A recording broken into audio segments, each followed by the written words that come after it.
Hey there, this is the One Boom, and today we're going to be talking about an attachment that is going to win you more gunfights. We're going to be talking about an attachment that is game-changing. There is a hidden mechanic in this game that a lot of you are running into without even realizing it, and I want to save you from it. So, we're going to talk about one of the most important things when it comes to Call of Duty, and that's recoil.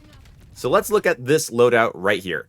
Here we have M15 Mod 0, one of the easiest guns in the game, in the franchise even, and pretty good build here. We have this attachment for vertical recoil control, damage range increase. Then we have this attachment for, reducing and removing all of our idle sway and improving our aim walking steadiness and horizontal recoil control. And we got a little aim down sight grip. This is a pretty good loadout, right? I think we could all agree this is going to be very accurate. And you'd be correct. The recoil on this is very low, and you could, zero people out to 50 meters pretty easily. If you've been fighting the M15, if you've been using the M15, you know that this thing is not difficult to use or master. But there is still an inconsistency with it that we can fix with a very, very simple change. So what inconsistency am I talking about? Well, the inconsistency I'm talking about is this.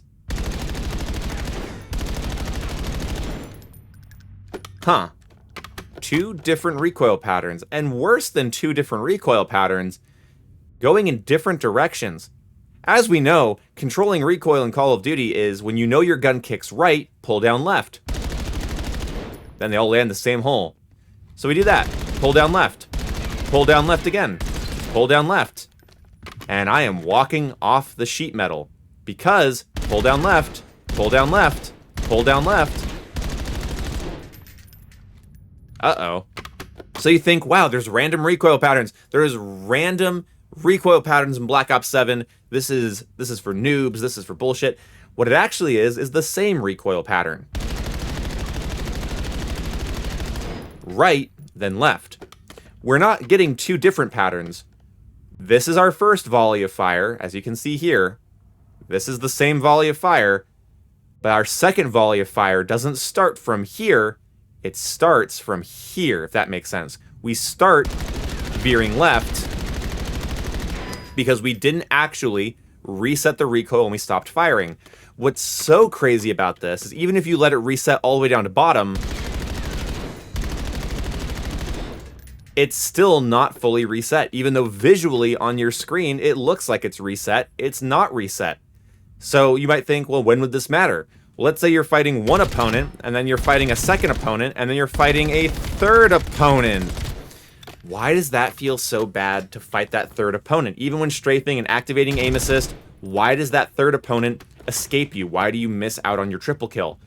Because you're compensating for the recoil, you're compensating for the recoil, you're compensating for the recoil, knowing that by the time I get there, I'm going to have to compensate for a left recoil pull instead of a right recoil pull is some deep, awesome meta knowledge. Makes me very cool, right? But do we want to deal with that? I say no. So we're going to swap over to a different M15. It's the same M15. It just has this, the RL556 brake. This attachment is present for, I believe, every automatic and burst weapon in the game, and this helps with kick reset speed. How much does it help with kick reset speed? Well, according to the stats, 67%, giving us a 200 millisecond kick reset speed. Without it, it's a 600 millisecond kick reset speed. 600 milliseconds is practically a second in Call of Duty. So, let's equip it and see what results we get.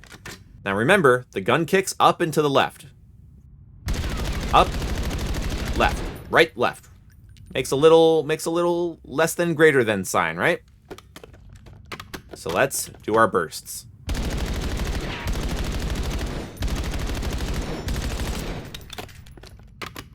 Now that's kind of impressive. We're getting the same recoil pattern every freaking time. But what if we rapid burst?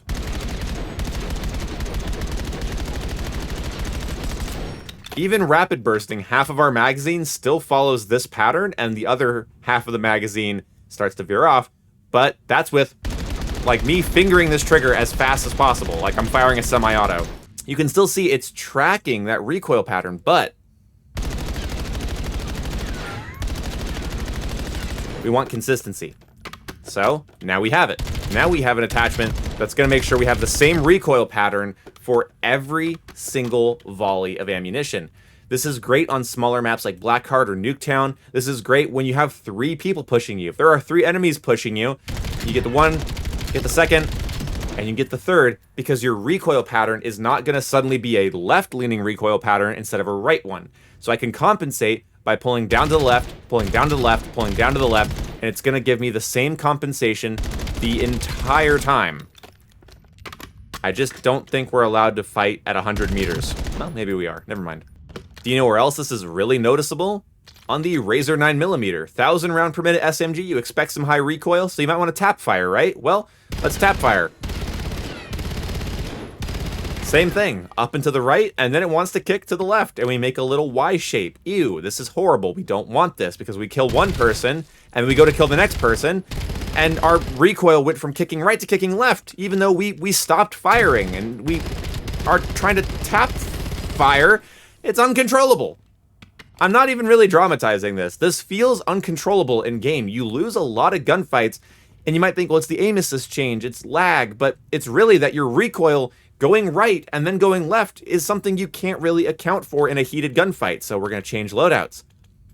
Same gun, same build, but now our recoil pattern on a reset is always going to bring us down. And even with no other attachments, no underbarrels, nothing for horizontal recoil or anything, you have a massively more consistent gun that you can use in multiple engagements. So really, what you want to ask yourself is, do I want to compensate for 2 different recoil patterns in the middle of my hectic gunfights, or do I want to compensate for 1? And the answer is pretty obvious to me.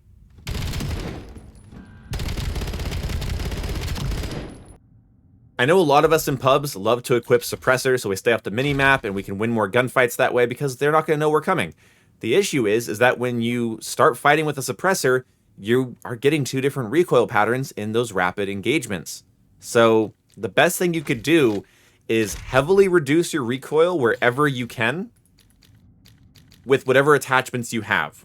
Using the horizontal vertical recoil stock, using the horizontal grip and rear grip, and then running a suppressor will give you a better time because you're just, reducing the recoil to a degree that it's easy to control no matter what.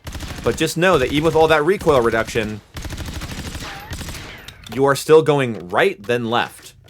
So at longer ranges, you're still making that weird V. You can tighten up that weird V. You can make it almost unnoticeable, but it is still going to be an inconsistency you have to be aware of. And I recommend that you become very well aware of that this is what's happening if you're not using the kick reset brake. I actually don't think Treyarch should fix this. I just think they should bring kick reset speed into 1 or 2 other attachments. I think this attachment here, the Enhanced 32, is kind of niche, but if it had kick reset speed on it, I'd probably use it.